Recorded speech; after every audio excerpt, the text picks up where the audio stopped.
Di bulan Sya'ban ini itu lebih spesial, ya. Sebab spesial itu kita baru melewati, bahkan sedang beradaptasi dengan pandemi, ya. Itu spesial. Dulu bulan Sya'ban itu bulan ajaib di zaman Rasulullah. Kok bulan ajaib? Kiblat dipindah. Pasti yang sering haji umroh, kiblat dipindah itu pertengahan nisfu Sya'ban. Tadi siang.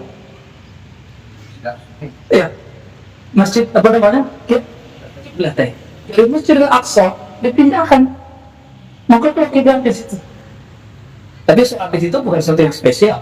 Yang spesial cuma sejarah turun ayat itu. Apa lagi yang terjadi di bulan Sya'ban?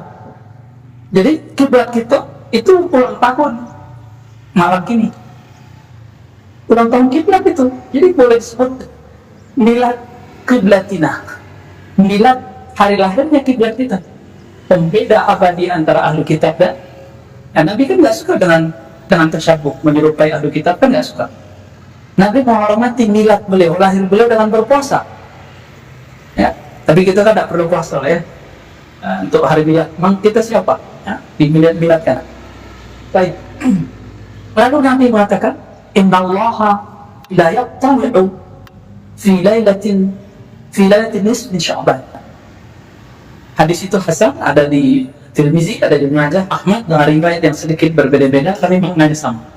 Sesungguhnya Allah menilik kan cocok terus orang kampung, menilik, memandang, memperhatikan pada malam nisfu Sya'ban, fayaghfiru li'ibadihi, maka ia Allah Ta'ala mengampuni semua hambanya illa tsnatain, kecuali dua, musyrik wa musyahid.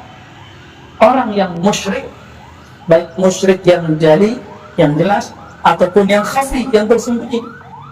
Syirik ya termasuk percaya ke macam-macam benda, ya. Syirik ria tidak diampuni. Wa musyahin itu orang yang menyimpan perselisihan dan dendam. Makanya di wilayah tempat-tempat ahli sunnah berkembang, bahkan di Hadramaut, di Mesir nggak tahu, di Mesir apa kami nggak baca apa itu bagaimana makan, tapi ada zikiran misalnya. Nah, khusus negeri kita Nusantara itu ulamanya memilih kira-kira ayat yang isinya membebaskan kita dari kemusyrikan apa? Nah, mereka mengatakan Yasin. Maka dipilih surat Yasin. Jadi Yasin itu simbol dari ayat tauhid. Kami bertanya kepada guru-guru kita yang tua-tua di Jawa, ya, itu ayat tauhid. Maka dibaca. Ya, kalau 3 kali itu kan makanan awam, kalau dia 40 kali. Di Jawa itu kami punya guru, punya kawan-kawan. Ba'da subuh itu wiridannya Yasin 40 kali. Apakah bid'ah? Enggak. Dalam Sahih Bukhari, Nabi SAW membolehkan seorang sahabat mengulang-ulang baca satu surat. Maka Imam Nawawi menulis kitab Al-Azkar, ada satu bab kebolehan tardidul ayat, tikrarul ayat, mengulang-ulang satu ayat, satu surat menjadi wirid dan zikir. Jadi wirid bahasa Arab itu hanya zikir yang diulang. Wirid di kampung awak artinya pengajian, pengajian rutin dan disebut wirid. Bolehlah ya, cocok lagi. Jadi apa yang terjadi malam Sya'ban ini kok? Mulai dari tadi terbenam matahari, Allah menilai kalbu. Lihat kalbu. Adakah kemusyrikan kepada obat, kemusyrikan kepada jimat, kemusyrikan kepada kubur, kemusyrikan kepada macam-macam? Maka kalau ada kemusyrikan, Allah tidak ampuni. Orang boleh baca bismillah, musyrik nak? Enggak, tapi ketika dia meyakini yang menyembuhkan, musyrik, tidak ada pengampunan. Itu. Jadi kemusyrikan itu enggak hanya masalah jimat, enggak jimat, kubur, enggak kubur. Orang berobat bisa musyrik. Karena yang meyakini ada kekuatan selain Allah yang menyembuhkan. Tapi makanya dibatalkan dengan baca bismillah. Bahkan guru-guru itu di Suriah itu lebih ketat. Ya, Syekh Taufik Al-Buti punya ayat Muhammad Syair Ramadan Al-Buti, kami guru-guru ke anak-anak.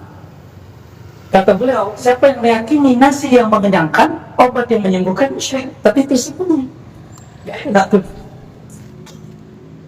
tidak diampuni Allah.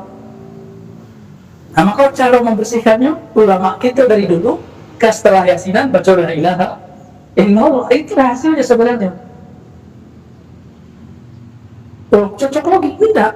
Ulama itu kan mengumpulkan riwayat-riwayat yang bercabang-cabang, lalu dikumpulkan, dihadiahkan untuk umat.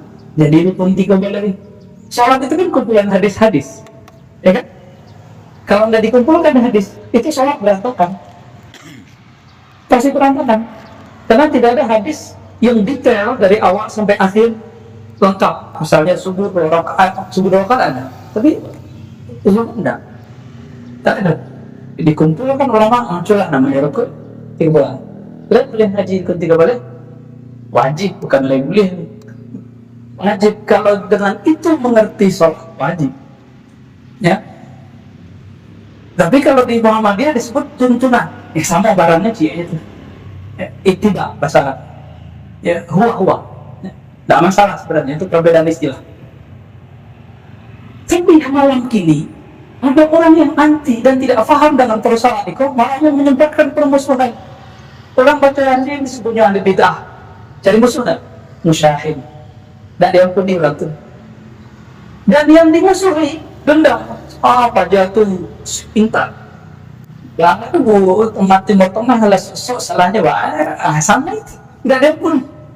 Jadi baik yang menuduh ataupun yang dituduh, yang menyindir, yang disindir harus melepaskan semua kebencian. Itu yang disebut musyahin. Musyahin orang yang menyimpan kebencian di hati. Ya ada benci orang, ya nak, kalian ada, betul, makul lah. Iya, apa kesal juga? Kebayangnya wajahnya kesal. Akhirnya malam kini lepaskan. Istighfar, astagfirullah, ya Allah, tolong lepaskan kebencian kepada si fulan, si anu. Yang aku sadari, tidak aku sadari. Kira-kira kalau orang mengamalkan rahasia di Susah, masuk Ramadan bersih ke hatinya. Itulah bakal budi ya, meminta maaf malam esok. Siapa mau mulut ataupun tidak bisa. Tidak bisa. Yang bid'ah itu kalau menganggap malam Sya'ban itu awak harus maaf-maafan. Jadi maaf-maafannya cuma malam Sya'ban itu baru bid'ah. Emang di luar yang lain enggak gitu. Itu kan aneh.